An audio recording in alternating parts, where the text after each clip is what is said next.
Buradagi 3 ta xatolikni aytamiz. Chuqurcha qazilgandan keyin suv solmang. Ikkinchi xatolik.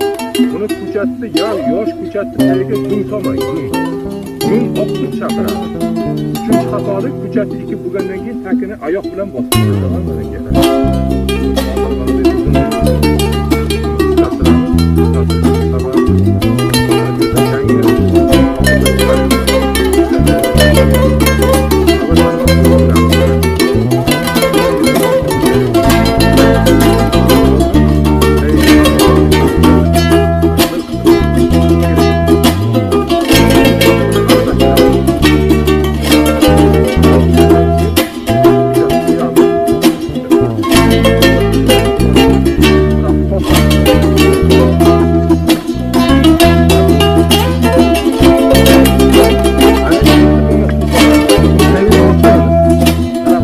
bosmaymiz ko'chat ekkandan keyin. Agar daraxtni tagini bosaydigan bo'lsak, ana bu sancha bo'lib qoladi. Ham qotib qoladi-da, suv tomirga yaxshi olib bormaydi. Ana bu suvni quyganimizdan keyin mana qarang.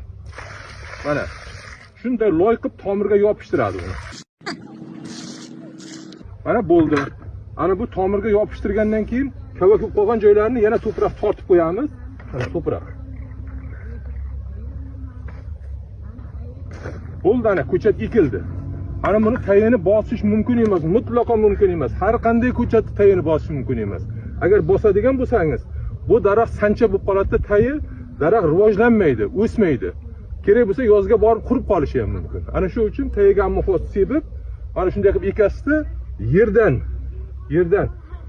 70 sm qoldirib kesib tashlaysiz. Bu havo tegmaydigan joylarga, agar adirliklarga ekadigan bo'lsangiz, buni 30 sm qoldirib kesasiz. Sababi takdan shonalasa, adirlikda mevalar to'kib tashlamaydi. Olma bo'ladimi, nok bo'ladimi?